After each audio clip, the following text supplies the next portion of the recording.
आज मैं आप लोगों को सिंधु नदी, जिसे प्राचीन काल में सप्त सिंधु कहा जाता था, मैं उसके बारे में बताने का प्रयास करता हूँ। तो चलिए शुरुआत करते हैं। सबसे पहले सिंधु नदी तंत्र जानते हैं, कभी इतिहास में इसे सप्त सिंधु कहा जाता था। आज इसे सिर्फ सिंधु नाम से ही जाना जाता है। तो मैं आपको बताऊंगा इसे सप्त सिंधु क्यों कहा जाता है। तो सबसे पहले इसके बेसिक जानकारी के बारे में देख लेते हैं, उसके बारे में हम लोग इसके डिटेल में चलेंगे। इसे सप्त सिंधु क्यों कहा जाता है, इसे पाकिस्तान का लाइफ लाइन क्यों कहा जाता है, ठीक ना। तो चलिए स्टार्ट करते हैं। सबसे पहले इसकी कुल लंबाई के बारे में बात किया जाए। इसकी कुल लंबाई है 3180 किलोमीटर, 3180 किलोमीटर। लेकिन एनसीईआरटी, पुराना एनसीईआरटी देखेंगे आप, उसमें 2880 किलोमीटर ही दिया हुआ है। लेकिन नया डाटा के अकॉर्डिंग जो है इसकी कुल लंबाई जो है 3180 किलोमीटर है, ठीक ना। लेकिन भारत में इसकी लंबाई, इसलिए यह भारत की सबसे लंबी नदी नहीं है, यह भारत में कम बहती है।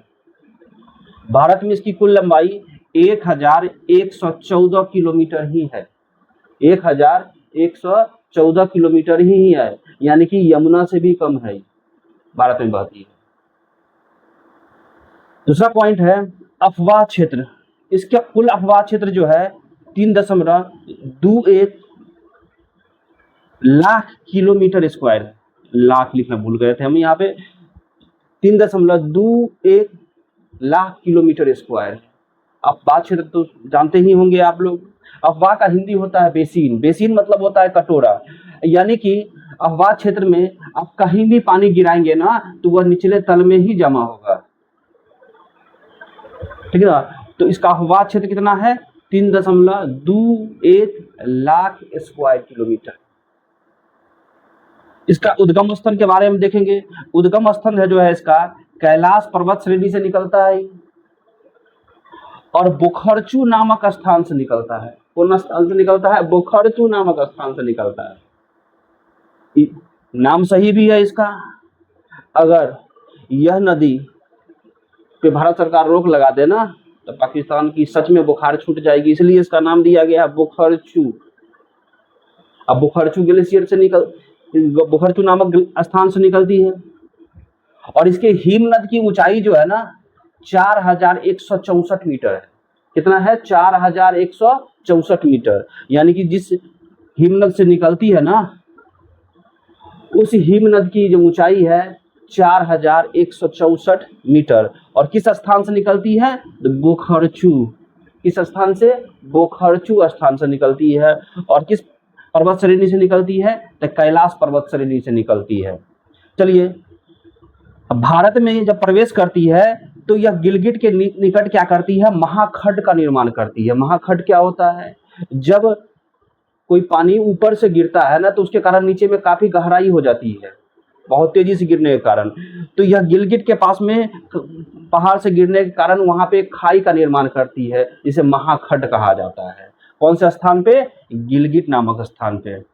चलिए, प्रमुख सहायक नदी के बारे में बात किया जाए तो 5 प्रमुख सहायक नदी है और सभी के सभी जो है ना इसके बाएं साइड की सहायक नदी है। दाहिने साइड की सहायक नदी जो है ना स्वयं है और काबुल है, आप याद रखेंगे, ठीक ना। इसमें से है सतलज, ब्यास, रावी, चेनाब, झेलम।